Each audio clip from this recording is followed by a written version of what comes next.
Good afternoon friends. आज यहाँ पे देखने वाले हैं एक नया टॉपिक अपन पढ़ेंगे जिसका नाम है मांग में परिवर्तन। इसके पहले मांग के बारे में या मांग के नियम के बारे में अपन ने देखा था कि मांग यानी क्या होती है, किन बातों का समावेश मांग में होना चाहिए, इसके बारे में पढ़े थे।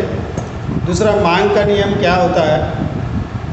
एक मांग का नियम मार्शल ने किस प्रकार से प्रस्तुत किया है, मांग में किस बात का प्रभाव होता है और एक मांग के नियम को प्रभावित करने वाले घटक क्या होते हैं और मांग को प्रभावित करने वाले घटक क्या होते हैं या निर्धारित करने वाले घटक क्या होते हैं, इनके बारे में अपन ने इसके पहले एक जूम मीटिंग के माध्यम से अपन ने एक लेक्चर में पढ़े हैं।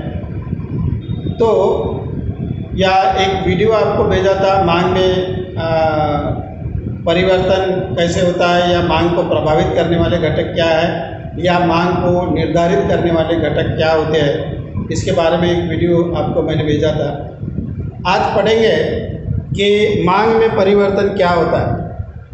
मांग में भी परिवर्तन अपने को दिखाई देता है। तो मांग में होने वाला जो परिवर्तन है, एक मांग को जब अपन निर्धारित करते हैं तो उसमें किस प्रकार के परिवर्तन अपने को देखने को मिलते हैं। एक अर्थशास्त्र दृष्टि से अगर देखा जाए तो इसका अध्ययन करना जरूरी होता है। मांग में परिवर्तन यानी इसका मतलब ये है कि वस्तुओं के कीमतों में अगर कुछ बदलाव आ गया या अन्य बातें अगर बदलाव आ गया तो उसका परिणाम एक मांग पे क्या होता है, इसका अध्ययन इस मांग के परिवर्तन में अपने को देखना है। तो मांग के परिवर्तन में मांग का विस्तार तथा मांग का संकोच, ये संकल्पनाएं तथा मांग में वृद्धि अथवा मांग में कमी, ये दूसरी संकल्पनाएं अपने को देखना है। तो मांग में विस्तार और मांग में संकोच कैसे होता है और मांग में वृद्धि अथवा मांग में जो कमियां हैं वो कैसे होती है, मांग में कमी कैसे होती है, इन दोनों बातों के लिए दो परिस्थिति कारणीभूत होती है। अपन देखते हैं कुछ वस्तुओं के मांग पे कीमतों का असर होता है तो कुछ वस्तुओं के मांग पर अन्य बातों का भी असर होता है। यानी यहाँ पे अन्य बातें स्थिर रहने पे वस्तु के कीमतों में परिवर्तन होने से मांग बदलती है, अथवा कीमत अगर स्थिर है, कीमतों में किसी प्रकार का बदलाव नहीं है, फिर भी अन्य बातों में अगर बदलाव आ गया तो भी मांग में बदलाव होता है। तो इनको दोनों तरीके से अपने को आज के इस टॉपिक पे देखना है कि कीमतों में बदलाव हुआ तो मांग को क्या कहा जाता है, मांग के उस बदलाव को क्या कहा जाता है, और कीमतों में किसी प्रकार का बदलाव नहीं है लेकिन अन्य बातों में बदलाव हुआ तो मांग को क्या कहते हैं या उस मांग को क्या कहा जाता है अथवा उस मांग में किस प्रकार का बदलाव होता है।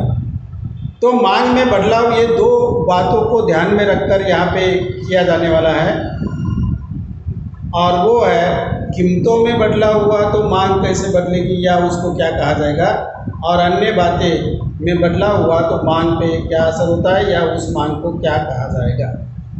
अतः अन्य बातें यानी इसका मतलब ये होता है कि कीमतों में बदलाव न होने के बावजूद भी जब अन्य बातें बदलते रहती है, जैसे एक आदमी की रुचि, फैशंस और हवामान में अगर बदल हो गया, मौसम में बदल हो गया या जनसंख्या में अगर बदलाव आ गया, तो ये जो अन्य बातें होती है इनका असर भी एक मांग को प्रभावित करता है। इन अन्य बातों के कारण एक मांग प्रभावित होकर कभी मांग बढ़ जाती है तो कभी मांग कम हो जाती है। तो इस प्रकार के जो बदलाव है, ये बदलाव का अध्ययन अपने को इस टॉपिक में करना है। तो इस प्रकार के जो बदलाव है, दो बातों को अपने को यहाँ पे देखना है कि कीमतों में बदलाव हुआ तो मांग पे क्या असर होता है और अन्य बातों पे बदलाव हुआ तो मांग को क्या असर होता है। तो नेक्स्ट टॉपिक है मांग में परिवर्तन। मांग में परिवर्तन या मांग में बदलाव जिसको बोलते हैं,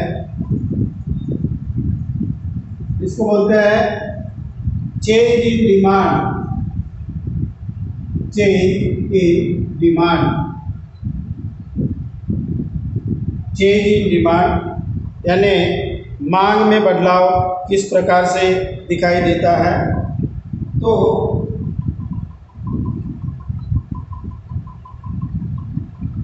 मांग में बदलाव देखते हुए अपन ने इसके पहले भी देखे हैं कि मांग को निर्धारित करने वाले जो भी कारक होते हैं अथवा घटक होते हैं, तो मांग में कुछ बातों का भी असर होता है। जैसे व्यक्ति की आय बढ़ गई, उसका भी असर होता है। वस्तु की कीमतों में बदलाव हुआ, उसका भी असर होता है। हवामान में, मौसम में बदलाव हुआ, उसका भी असर होता है। लोगों के पसंदीदा या रुचि में बदलाव हुआ, उसका भी असर होता है। जनसंख्या में बदलाव हुआ, उसका भी असर मांग में होता है। तो ये बदलाव अपने को इस मांग के परिवर्तन में देखना है, चेंज इन डिमांड में देखना है। तो मांग में परिवर्तन, मांग में परिवर्तन, परिवर्तन ये दो तरीके से अपने को देखना है इसमें। एक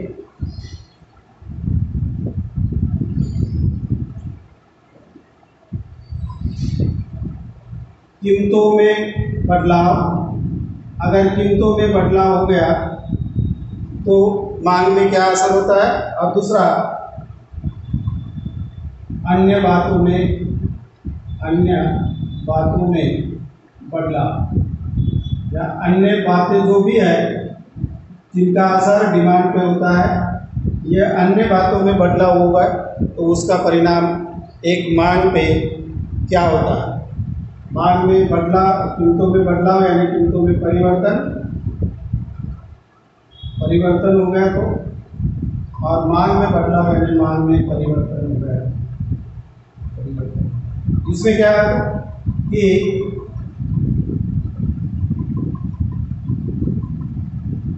कीमत स्थिर होती है। इसमें सिर्फ क्या होता है कि अन्य बातों में बदलाव होता है लेकिन कीमत स्थिर रहती है।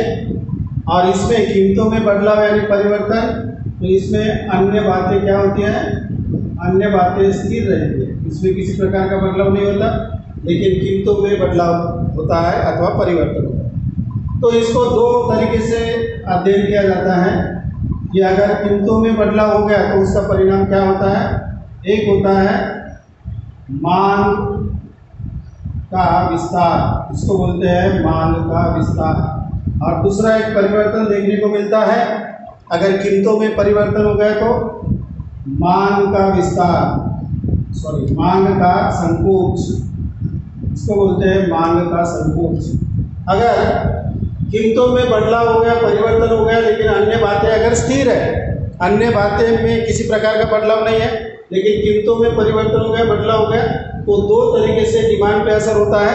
एक मांग का विस्तार यानी कीमतों में अगर घट हो गई या कीमत अगर कम हो गई तो डिमांड क्या होती है, मांग के नियम के अनुसार डिमांड में वृद्धि होती है, या डिमांड परिमाण पहले से ज़्यादा खरीदी किए जाते हैं तो उसको मांग का विस्तार कहते हैं।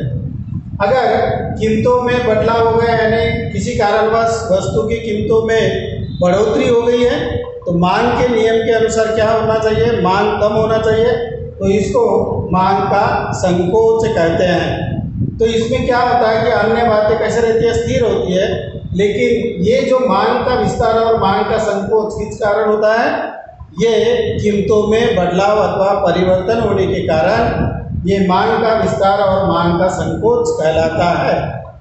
अब दूसरे साइड में देखेंगे कि अन्य बातों में बदलाव हो गया या परिवर्तन हो गया, लेकिन कीमत कैसी है, स्थिर है, कीमतों में किसी प्रकार का बदलाव नहीं है। ये अन्य बातों में बदलाव या परिवर्तन होने से और कीमत जो वस्तु की कीमत है वो अगर स्थिर है, उसे किसी प्रकार का बदलाव नहीं है उसमें, तो इसको जो मांग में बदलाव होता है या परिवर्तन होता है तो उसमें इसको बोलते हैं मांग में वृद्धि, मांग में वृद्धि, वृद्धि, और इसको कहते हैं मांग में कमी, मांग में कमी। तो इस प्रकार से अपने को दो परिणाम देखने को मिलते हैं मार्केट में। एक तो कीमतों में बदलाव हुआ तो वस्तुओं के डिमांड पे क्या बदलाव होगा उसको क्या कहा जाएगा, और कीमत अगर स्थिर है और अन्य बातों पे बदलाव हो गया, परिवर्तन हो गया, तो इसको इस प्रकार के डिमांड को क्या कहते हैं। तो जब कीमतों में बदलाव होने से जो मांग बदलती है तो उसको मांग का विस्तार अथवा संकोच कहते हैं। कीमतों में अगर बदलाव हुआ है, इसका मतलब ये हुआ कि मांग का विस्तार यानी क्या होता है, कीमतें पहले से ज़्यादा अगर बढ़ गई है तो मांग के अनुसार, मांग नियम के अनुसार वस्तु की डिमांड कम होनी चाहिए। तो यहाँ पे जब मांग कीमतों में बदलाव अथवा परिवर्तन हुआ है तो यानी वस्तु की कीमतों में कमियाँ आई है, तो जो डिमांड बढ़ती है उसको मांग का विस्तार कहते हैं। और वस्तु की कीमतों में अगर बढ़ोतरी हो गई तो जो डिमांड कम हो जाती है उसको मांग का संकोच कहते हैं। और अन्य बातों में बदलाव हो गया, परिवर्तन हो गया, लेकिन कीमत अगर स्थिर है तो जो भी मांग में परिवर्तन होता है उसको मांग में वृद्धि अथवा मांग में कमी ये कहा जाता है। तो इसमें क्या होता है कि कीमतों में किसी प्रकार का बदलाव नहीं है, लेकिन अन्य बातों में क्या हो गया, बदलाव हो गया, परिवर्तन हो गया। तो अन्य बातें यानी किसी कारणवश जनसंख्या बढ़ गई है तो डिमांड क्या होगी, बढ़ेगी। तो इसको मांग में वृद्धि का मतलब पहले से ज़्यादा अगर डिमांड बढ़ती है तो उसको मांग में वृद्धि कहते हैं। और किसी कारणवश जनसंख्या कम हो गई है, लोगों के पसंदीदा अथवा लोगों की जो रुचि है वो कम हो गई है, हवामान में बदलाव हो गया, तो मांग में जब कमी आती है तो उसको मांग में कमी कहते हैं। तो इस प्रकार से मांग में बदलाव दो तरीके से देखा जाता है, एक कीमतों में बदलाव हुआ तो, और दूसरा अन्य बातों में बदलाव हुआ अथवा परिवर्तन हुआ तो। पहले अपन देखेंगे कीमतों में बदलाव होने से मांग का विस्तार और मांग का संकोच किस प्रकार से होता है, ये बातें अपन यहाँ पे पहले देखेंगे। मांग के परिवर्तन में क्या देखेंगे,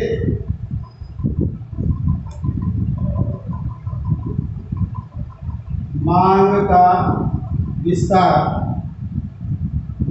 तथा मांग का संकोच।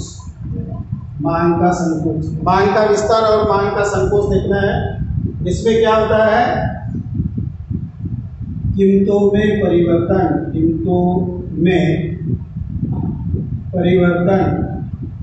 होता है तो अन्य कीमतों में परिवर्तन,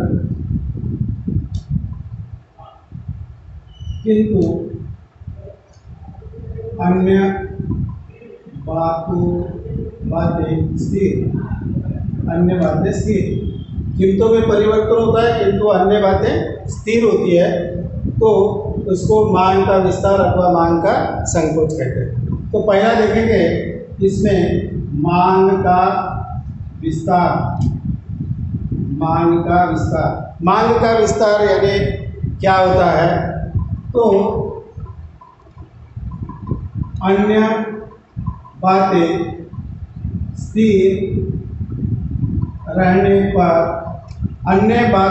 स्थिर रहने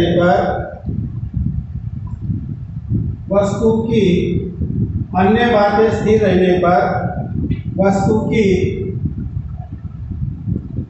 कीमतों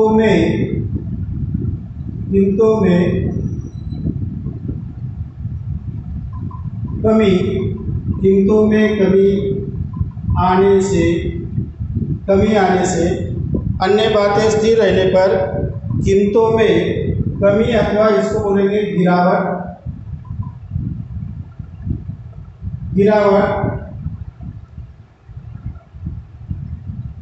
होने से मांग के कीमतों में गिरावट होने से मांग में जो बढ़ोतरी होती है, मांग में जो बढ़ोतरी होती है उसे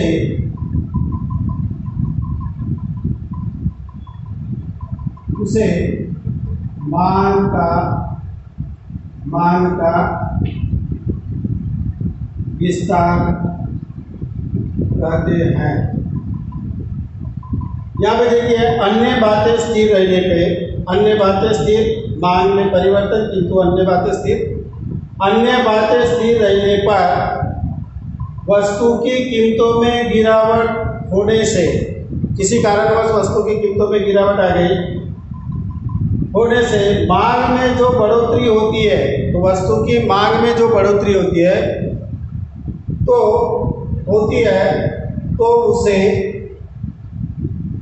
तो उसे मांग का विस्तार कहते हैं। मांग का विस्तार समझ में आया? वस्तु के कीमतों में बदलाव होने से, यानी अन्य बातें स्थिर है, अन्य बातों में किसी प्रकार का बदलाव नहीं है, लेकिन वस्तु के अन्य बातें स्थिर रहने पर वस्तु के कीमतों में गिरावट आ गई। वस्तु के कीमतों में गिरावट आने से वस्तु की जो डिमांड है, वस्तु की जो मांग है, उसमें क्या होती है? बढ़ोतरी होती है, तो उसे मांग का विस्तार कहते हैं। अभी मांग का संकोच, मांग का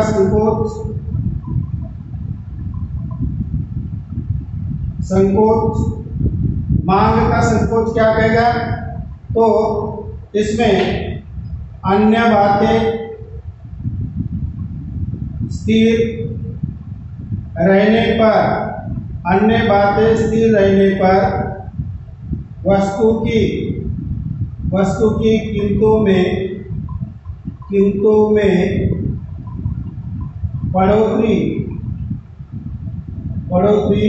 होने से, वस्तु की कीमतों में बढ़ोतरी होने से, अन्य बातें स्थिर रहने पर वस्तु की कीमतों में बढ़ोतरी होने से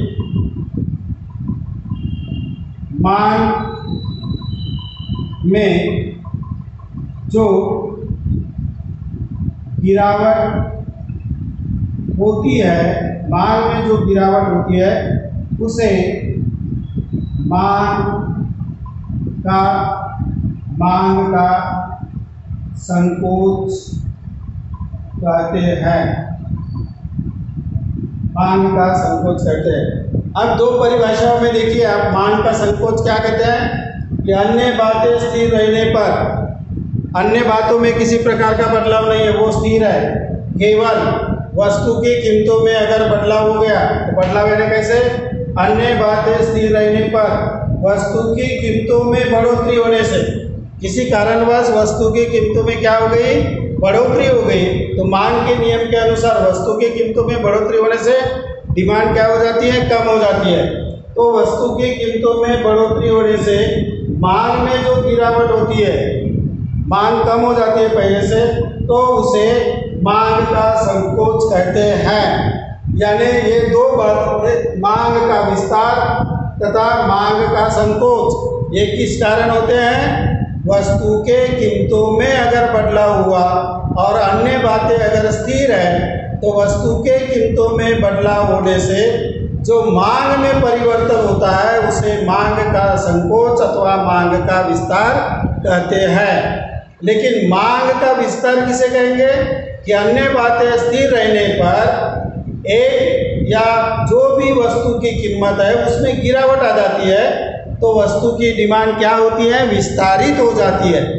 पहले से ज़्यादा लोग वस्तु खरीदी करते हैं, तो वस्तु की डिमांड जब विस्तारित हो जाती है तो उसे मांग का विस्तार कहते हैं। मांग का संकोच क्या कहता है? कि अन्य बातों में किसी प्रकार का बदलाव नहीं, अन्य बातें स्थिर है, लेकिन वस्तु की कीमतों में गिरावट होने से, वस्तु की कीमतों में बढ़ोतरी होने से वस्तु की डिमांड जो पहले से कम होती है, तो वस्तु की डिमांड क्या होती है? संकुचित होती है, यानी उसमें कमी आ जाती है, तो उसे मांग का संकोच कहते हैं। अब ये दोनों मांग का विस्तार तथा मांग का संकोच, ये वस्तु के कीमतों में बदलाव होने से ये दो बातें अपने को मांग के बारे में दिखाई देती है। मांग का विस्तार और मांग का संकोच वस्तु के कीमतों में बदलाव होने से होता है। अब ये जो बातें हैं, ये जो मांग का विस्तार तथा मांग का संकोच, ये मांग का विस्तार तथा मांग का संकोच अपन एक रेखा चित्र के माध्यम से भी प्रस्तुत कर सकते हैं। और ये रेखा चित्र के माध्यम से उसका प्रस्तुतिकरण करके इसको स्पष्ट कर सकते हैं, या मांग का विस्तार कैसे होता है और मांग का एक संकोच कैसे होता है, ये एक ही रेखा चित्र के माध्यम से अपन उसको प्रस्तुत कर सकते हैं। तो देखते हैं कि मांग का विस्तार तथा मांग का संकोच किस प्रकार से होता है, एक आलेख या एक रेखा चित्र के माध्यम से उसको स्पष्ट करेंगे।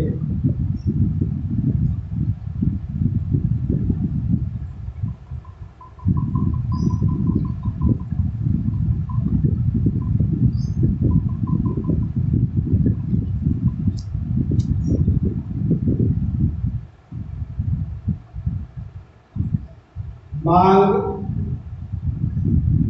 का विस्तार तथा एवं मांग का संकोच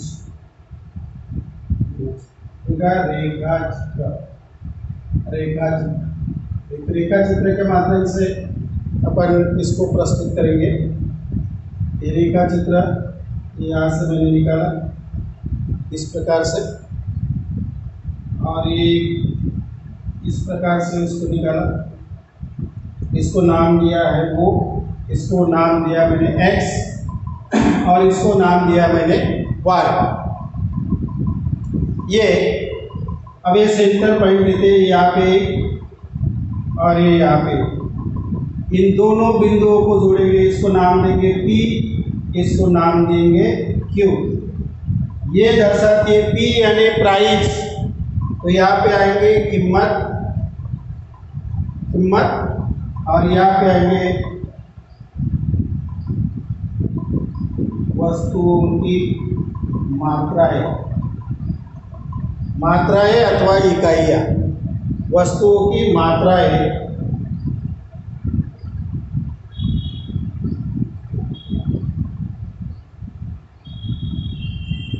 मात्रा अथवा इसको बोलते हैं परिमाण।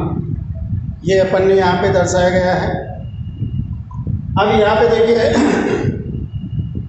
वो ये जो आस है इसके ऊपर वस्तु की मात्रा अथवा परिमाण दर्शाया गया है, और वो ये जो आस है इसके ऊपर वस्तु की कीमत दर्शाई गई है। ये एक पॉइंट निकाला गया है, ये एक पॉइंट निकाला गया है। ये दोनों पॉइंट, Q का मतलब होता है क्वांटिटी एंड P का मतलब होता है प्राइस। ये क्वांटिटी और प्राइस को अपन ऐसे इसको क्या करेंगे, जोड़ देंगे इस प्रकार से। तो यानी इसका मतलब ये हो गया कि OP इतनी जब कीमत होती है तो क्वांटिटी कितनी खरीदी की जाती है, OQ इतनी क्वांटिटी उस वस्तु की मात्रा खरीदी की जाती है मार्केट में। अब अपने को क्या है, इसको एक नाम दे दिया अपने, कोई भी एक नाम दे दिया, और इस बिंदु को अपने S नाम दे दिया, और ये S नाम के बिंदु के माध्यम से ये दर्शाया गया है कि मार्केट में ये जो डिमांड है, ये डिमांड कैसी है, पूर्ववत है, पहले की डिमांड है। तो इसीलिए इसको नाम देंगे मांग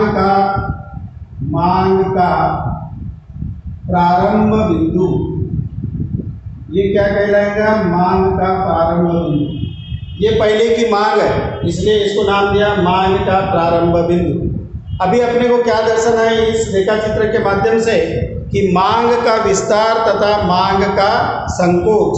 मांग का विस्तार यानी मांग का बढ़ना, और मांग का संकोच यानी मांग में कमियां होना अथवा मांग में गिरावट होना। तो वस्तु की मांग में बढ़ोतरी कब होती है, वस्तु की मांग में बढ़ोतरी कब होती है, जब वस्तु की कीमतों में गिरावट हो जाती है तो वस्तु की मांग में बढ़ोतरी हो जाती है। अब ये रेखा चित्र में देखिए वो y में क्या दर्शाया गया है, वस्तु की कीमत दर्शाई गई है, और वो एक ये जो आस है इसमें वस्तु की मात्रा दर्शाई गई है। अभी अपने को मांग का विस्तार दर्शाना है, तो मांग का विस्तार दर्शाएंगे तो क्या होगा, डिमांड पहले से ज़्यादा बढ़ी हुई दिखाना पड़ेगा। तो यहाँ पे मांग का विस्तार अगर दर्शाएंगे तो ये जो है ये है Q1, पहले से ये पूर्ववत बिंदु है, यानी OP कीमत पे OQ इतनी मात्रा खरीदी की जाती है। अब क्या हुआ कि मांग का विस्तार अगर दर्शाना है तो पहले से ज़्यादा वस्तु की खरीदी होना चाहिए, मांग में बढ़ोतरी होना चाहिए, उसको मांग का विस्तार कहते हैं। किस कारण मांग में विस्तार होता है, जब वस्तु की कीमतों में कमियां आती है या गिरावट आ जाती है तो वस्तु की कीमत पहले कितनी थी, OP इतनी वस्तु की कीमत थी, वस्तु की कीमत में गिरावट आ गई तो ये जो P बिंदु है, ये P बिंदु यहाँ नीचे आएगा, मान के चलते यहाँ तक आ गया, यानी वस्तु की कीमत यहाँ तक कम हो गई। तो इसको नाम अपन दे दिया है P1, इसको नाम दे दिया है P1, ये दूसरा बिंदु है करके। वस्तु की कीमतों में कमियां होने से डिमांड क्या बढ़ती है, डिमांड बढ़ती है। वस्तु की कीमतों में गिरावट होने से मांग के नियम के अनुसार वस्तु की डिमांड बढ़ती है। तो ये यहाँ से OQ बिंदु से OQ1 तक वस्तु की डिमांड क्या है, बढ़ी हुई है। अब ये दोनों बिंदु को जोड़ दिया अपन ने, ये दोनों बिंदु को जोड़ दिया तो ये यहाँ तक और ये यहाँ तक, तो अपने को ये एक पॉइंट मिल गया। इसको नाम दिया अपन ने S1, इसको नाम दिया P1, इसको नाम दिया क्वांटिटी को Q1, और ये यहाँ पे दोनों का बिंदु को जोड़ दिए, इसका संतुलन हुआ, इसलिए इसको नाम दिया है S1। तो ये जो बातें हैं ये बातें मांग में विस्तार कहलाता है। दूसरी बात यह है कि मांग में संकोच बताना है। मांग में संकोच का मतलब क्या होता है कि मांग में क्या होना चाहिए, गिरावट होना चाहिए। मांग में गिरावट कब होगी, जब वस्तुओं के कीमतों में बढ़ोतरी होने से मांग में गिरावट होती है। तो वस्तु की कीमत पूर्ववत, यानी पहले वस्तु की कीमत क्या थी, OP थी, अब वस्तु की कीमत में क्या हो गई, बढ़ोतरी हो गई, वस्तु की कीमतों में बढ़ोतरी हो गई, तो डिमांड क्या होगी, कम होगी, तो उसको क्या बोलते हैं, मांग का संकोच कहते हैं। तो अपन मांग का संकोच दर्शाने के लिए क्या करेंगे, वस्तु की कीमतों को बढ़ाएंगे। वस्तु की कीमतें, ये पहले कीमत थी, अब वस्तु की कीमत किस कारणवश बढ़ गई, किसी कारणवश यहाँ तक बढ़ गई। इसको पहले विस्तार बताया, अभी इसको संकोच बताएंगे। तो वस्तु की कीमत ये P2 हो गई, बढ़ गई। अब वस्तु की कीमत बढ़ने से डिमांड क्या होगी, कम होगी। कीमतों में बढ़ोतरी होने से डिमांड में गिरावट आ जाती है, तो डिमांड कम होगी। तो ये पहले का Q बिंदु है, वो Q बिंदु ये पहले की डिमांड है, तो पहले से कम वस्तु की डिमांड होगी। तो यहाँ पे ये जो Q है वो Q इधर आ जाएगा, इसको नाम दे दिया है Q2। तो ये जो देखिए वस्तु की कीमतों में बढ़ोतरी होने से वस्तु की डिमांड पहले से कम हो गई है। ये दोनों बिंदु अपन ने जोड़ दिया यहाँ पे। ये Q क्वांटिटी वाला एक रेखा, ऐसा रेखा खींचा, और ये प्राइस वाला ऐसी आड़ी रेखा खींचा। तो ये घड़ी रेखा और आड़ी रेखा ये दोनों जाके यहाँ पे मिल गए, ये एक बिंदु मिल गया, इसको नाम दे दिया S2, इसको नाम दे दिया S2। अब ये तीनों बिंदुओं को जोड़ दिया, तीनों बिंदुओं को जोड़ दिया तो ये एक रेखा मिल गई, ये एक रेखा मिल गई है, एक रेखा मिल गई। इस रेखा को नाम दे दिया, कौन सा नाम दिया, D नाम दिया। ये तीनों बिंदु को जोड़ दिया और ये रेखा को नाम दे दिया D। डी का मतलब होता है डिमांड। तो ये डी जो है ये डी मांग वक्र है। क्या है, मांग वक्र है। ये तीनों कंडीशन में मांग वक्र दर्शाता है। अभी आप समझिए कि ये पहले की कंडीशन है, मार्केट में किसी प्रकार का बदलाव नहीं था, सब बातें स्थिर थी, वस्तु के कीमतों में बदलाव नहीं था और ना ही अन्य बातों में किसी प्रकार का बदलाव था। तो वस्तु की ये प्राइस पे, वो पी प्राइस पे क्या होती थी, वो क्यू इतनी डिमांड होती थी। तो इसमें देखिए क्या आपकी पहले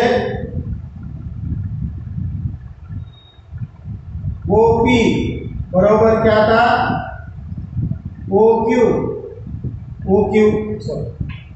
ओ पी बराबर ओ क्यू, ये क्या थी,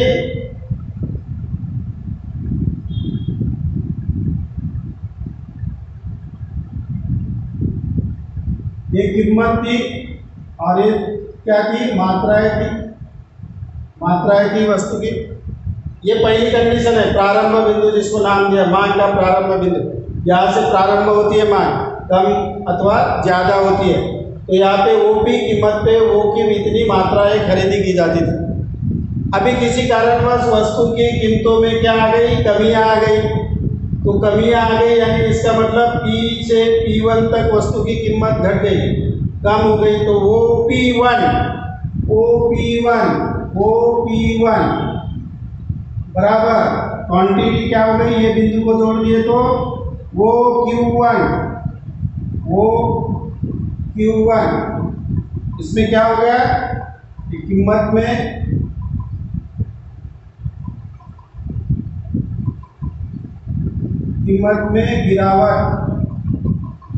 गिरावट और इसमें मांग में विस्तार। ये मांग में क्या बता रहा है, विस्तार बता रहा है। अब यहाँ पे ये पूर्ववर्ती बिंदु है, उससे क्या करेंगे, वस्तु की कीमतों में क्या हो गई, बढ़ोतरी हो गई, ये कीमत में बढ़ोतरी हो गई। तो ये P से P2 तक OP2 कीमत में बढ़ोतरी। तो वस्तु के कीमत में बढ़ोतरी हो गई तो क्या हो जाएगा, वस्तु की डिमांड पहले से क्या होगी, वस्तु की डिमांड पहले से कम होगी यानी संकोच होगा। तो वो Q2 ये मांग में क्या बताता है, संकोच बताता है, संकोच। तो इस प्रकार से यहाँ से ये जो डिमांड है, ये जो डिमांड बताता है, ये क्या करेगा, ये मांग में संकोच बताता है। ये जो डिमांड वक्र का ये जो भाग है, क्योंकि वस्तु की कीमत यहाँ से यहाँ तक बढ़ गई है और डिमांड यहाँ से यहाँ तक कम हो गई है, तो इसका मतलब ये मांग में संकोच बताता है। अब डिमांड यहाँ से यहाँ तक बढ़ गई, वस्तु की कीमत कम हो गई है और डिमांड यहाँ से यहाँ तक बढ़ गई है, तो ये क्या बताएगा, ये बताएगा मांग में विस्तार। तो यहाँ पे इस प्रकार से अपने को ये डायग्राम को अपन प्रस्तुत कर सकते हैं। तो इधर ये देखिए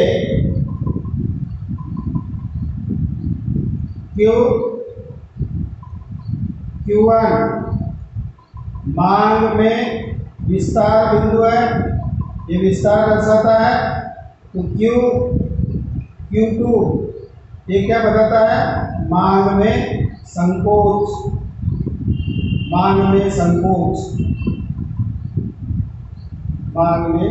तो एक ही रेखा चित्र के माध्यम से क्या करते हैं अपन, एक ही रेखा चित्र के माध्यम से अपन इस बात को स्पष्ट किया है, मांग में वृद्धि या मांग में संकोच तथा मांग में विस्तार। ये बात क्या बताता है, ये जो बात बताता है, ये कीमत में वृद्धि या अथवा क्या, कीमत में बढ़ोतरी। और ये बात क्या बताता है, ये यहाँ से यहाँ कीमत में गिरावट। अब डिमांड के बारे में देखेंगे तो ये बात क्या बताएगा, मांग में गिरावट, मांग में गिरावट अथवा मांग में अपने को इसको बोलते हैं संकोच, मांग में संकोच। तो ये भाग यहाँ से यहाँ तक क्या आता है, ये दर्शाएगा मांग में विस्तार, विस्तार। तो इस प्रकार से ये मांग में संकोच तथा मांग में विस्तार, इस बात को अपन स्पष्ट कर सकते हैं। मांग में संकोच और मांग में विस्तार किस कारण होता है, जब वस्तुओं के कीमतों में बदलाव हो जाता है तो, यानी अन्य बातें अगर स्थिर रहती है, उसमें किसी प्रकार का बदलाव नहीं है, जैसे लोगों की आय, लोगों की पसंदी, लोगों की रुचि, मौसम में किसी प्रकार का बदलाव नहीं है, जनसंख्या में किसी प्रकार का बदलाव नहीं है, फैशन में किसी प्रकार का बदलाव नहीं है, कोई रीति रिवाज नहीं है, धार्मिक कोई व्यवहार नहीं है, कोई त्यौहार नहीं है, तो इन सभी बातों को अपन स्थिर मानते हैं, उसमें किसी प्रकार का बदलाव नहीं होता। फिर भी डिमांड में बदलाव होता है। तो डिमांड में बदलाव किस कारण होता है, केवल वस्तुओं के कीमतों में बदलाव होने से जब डिमांड बदलती है, कम ज़्यादा होती है, तो उसे मांग का विस्तार तथा मांग का संकोच कहते हैं। अब मांग का विस्तार किसे कहेंगे, जब वस्तुओं की कीमतों में गिरावट आ जाती है तो मांग क्या होती है, बढ़ती है, तो उसे मांग का विस्तार कहते हैं। मतलब मांग विस्तारित हो जाती है पहले से। अब जब वस्तुओं की कीमतों में बढ़ोतरी हो जाती है तो डिमांड क्या होती है, संकुचित हो जाती है, कम कम कम कम कम कम होती है, तो उसे मांग का संकोच कहते हैं। संकुचित हो जाती है, पहले से कम हो जाती है डिमांड, तो उसे मांग का संकोच कहते हैं। इसी डायग्राम में वही बातें स्पष्ट करके बताई गई है। ये वो एक साक्ष पे वस्तुओं की मात्रा परिमाण दर्शाई गई है और वो y आर्ट्स पे कीमत दर्शाई गई है। ये पूर्ववत कीमत है और ये पूर्ववत क्या है, मात्राएं हैं। पूर्ववत का मतलब होता है मार्केट में जब सभी कंडीशन सही है, किसी प्रकार का बदलाव नहीं है, ना कीमत में बदलाव है, ना ही किसी प्रकार का अन्य बातों में बदलाव है, तब संतुलित स्थिति में ओपी कीमत पे लोग क्या करते हैं, ओ की इतनी मात्रा खरीदी करते हैं। किसी कारणवश वस्तु की कीमतों में क्या हो गई, गिरावट आ गई। तो ये जो P है, ये P बिंदु P1 तक कम हो गया। मान के चलते P1 तक वस्तु की कीमत कम हो गई। वस्तु की कीमत कम हो गई तो एक उपभोक्ता की मनोवृत्ति क्या होती है कि वो पहले से ज़्यादा वस्तु खरीदी करने की कोशिश करता है। तो यहाँ पे वस्तु की कीमतों में गिरावट आने से एक उपभोक्ता यानी पहले से ज़्यादा वस्तुओं की मात्रा खरीदी करेगा।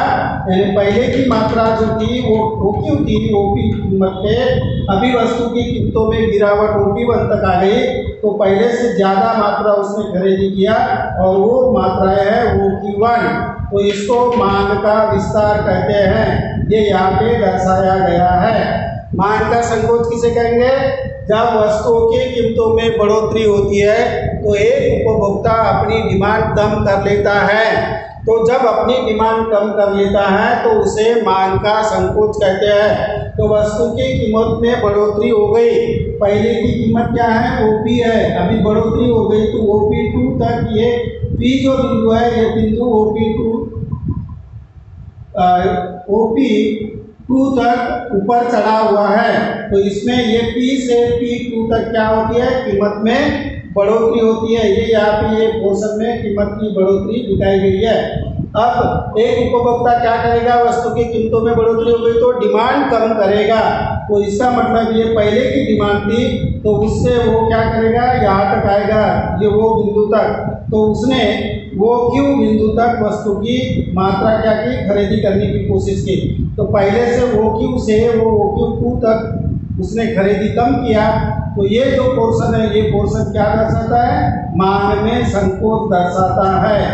OQ ये देखिए Q से Q2 तक ये क्या करेगा, मांग में संकोच दर्शाएगा। ये जो पोर्शन है मांग में संकोच दर्शाता है क्योंकि इसमें क्या, वस्तु की कीमत बढ़ोतरी में वस्तु की कीमत बढ़ी हुई है और ये जो पोर्शन है, ये पोर्शन वस्तु की डिमांड में कमी आई है या गिरावट आई है, तो ये पोर्शन मांग का संकोच दर्शाया गया है। मांग में वृद्धि ये पोर्शन दर्शाता है क्योंकि वस्तु की कीमतों में क्या हो गई, कमियाँ आ गई, तो वस्तु की डिमांड यहाँ से यहाँ तक बढ़ गई, Q से Q1 तक बढ़ी। तो ये वाला जो पोर्शन है, ये पोर्शन क्या बताता है, मांग में विस्तार बताता है। और ये एच बिंदु है, एच बिंदु क्या करता है, मांग का प्रारंभ बिंदु जहाँ से मांग शुरुआत होती है, वो भी कीमत पे OQ मांग। तो इस प्रकार से एक ही रेखा चित्र के माध्यम से अपन ने मांग का विस्तार तथा मांग का संकोच यहाँ पे दर्शाया है। इसी प्रकार मांग का संकोच और मांग का विस्तार केवल अन्य बातें स्थिर है, उसमें किसी प्रकार का बदलाव नहीं है, लेकिन वस्तु के कीमतों में बदलाव होने से जो डिमांड में बदलाव आता है उसे मांग का विस्तार अथवा मांग का संकोच कहते हैं। Thank you.